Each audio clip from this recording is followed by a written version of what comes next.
to reach a definitive and clear conclusion on the 4 points that I mentioned, the Minister also referred to. And I could say that many, including the Danish government, would very much like to see us conclude also sort of the treaty, the legally binding thing in Copenhagen.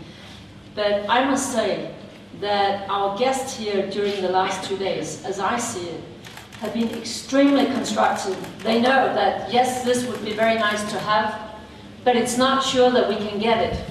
Then let's be sure that we cash in the political will now to deliver on all the major issues. That is what counts. It's also very important that it will be turned into a legally binding thing. But what is most important is that we agree on all the key issues. And there I find very strong support for this approach. If I may just follow up, but what do you say to the concerns that have been raised today and yesterday, that this would mean that we will have a sort of endless negotiation like the Doha round? Yeah, I understand that concern if it were not, because we also should set a firm deadline as to when the last part should be sort of finalized. Now we do, hopefully, all the political elements, the political principles, the guidance, the frameworks. This is how we are going to do it. Exactly this is how we are going to do it. Then someone will, after that, have to turn it into a legally binding thing, to have to do the legal text. And I agree very much that that should not be open-ended. There must be a set deadline. This is the date where the legally binding thing will have to be done. And that is very crucial to the whole equation. And I also think that it's very, very crucial for those countries who, together with Denmark, had hoped for a full treaty now.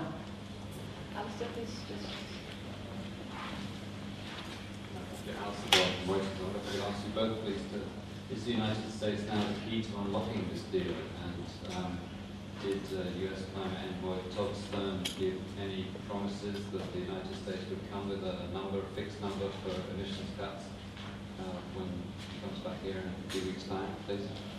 Okay.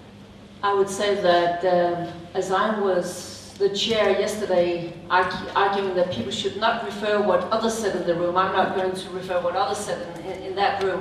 But my conviction is that yes, the moment the United States can bring specific figures to the negotiations on finance as well as on mitigation, a reduction target, that will be extremely helpful to the whole process.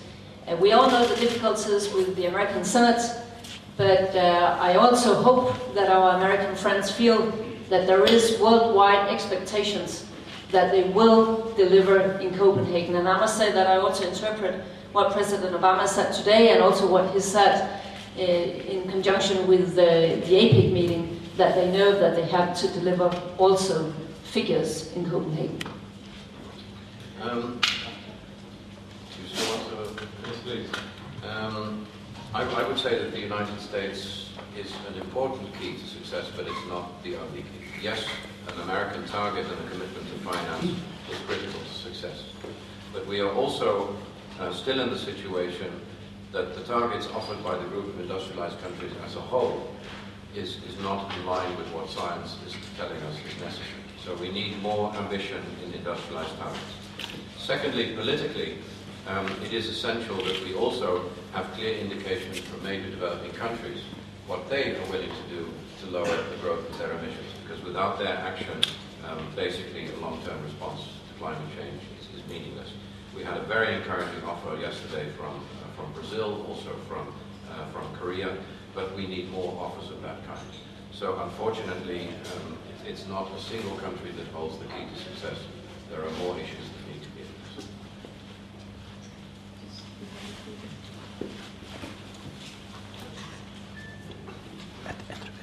HMS Copenhagen Post. A question to Minister Hedegaard. Bearing in mind the time it took for Kyoto to be ratified, if an agreement in Copenhagen is going to lead to a legally binding agreement eventually, what kind of realistic time frame do you think you're looking at? 5 years, 10 years? Definitely not 5 years, definitely not 10 years. I would like to see that to be a deadline as soon as possible. Now, you could say, as a journalist, you would say, what does that mean, Minister? But that means as soon as possible. We'll have to do what the parties tell us is possible. And I would argue that if I listen to different parties, it's very, very essential that that deadline would be sooner rather than later. And the essential thing is to make it a very soon deadline.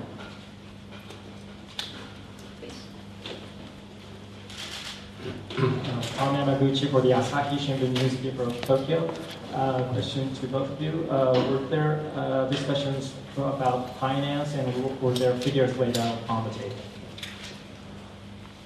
Well, Japan came forward yesterday with a figure.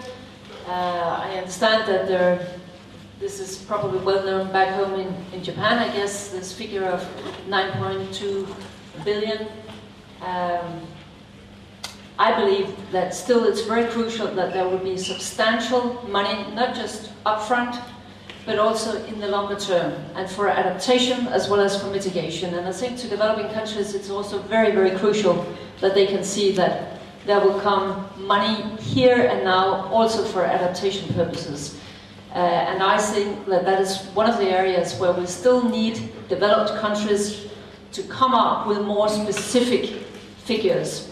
Because I believe that, I mean, if I were Ethiopia or a Mali or a Ghana or whatever, and I would have to go back home from Copenhagen and tell my people what's in this for us, then it would be absolutely crucial that they can see that there will come help to adapt to climate change and to build up capacity to cope with climate change. And that requires money here and now. And when I say here and now, we're not talking about 2013, but then we're talking about 2010, 2011, 2012.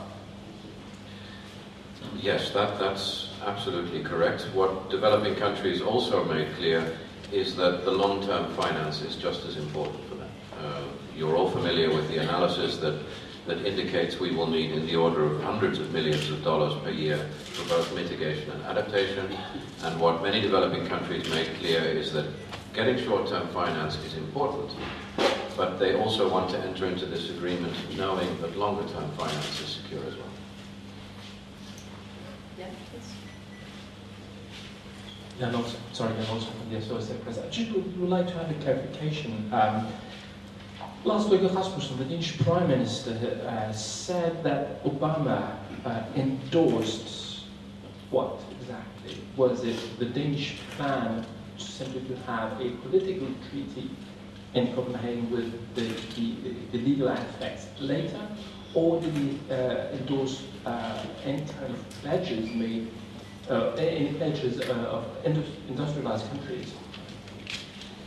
I believe that what is important in the announcement from President Obama today is that he is saying very, very loud and clearly that he agrees that we must deliver on all the elements of the negotiations, and it must be delivered in Copenhagen. In other words, those who have been talking about why don't we just make a partial deal on some of the easiest parts, if there are any easy parts here, that is not the case. He said very clearly we have to deliver on all the key elements. I believe that that is a very strong signal that is very welcomed from the United States. And then we have down here, Brother. Just a second, the microphone. Yes. And please specify who you're asking the question to. Hedegaard, I'm with the newspaper here in Copenhagen. Thank you. My question is it clear there will be a system of compliance with international verification of what happens with the reductions? And will there be penalties for countries not complying with the agreement?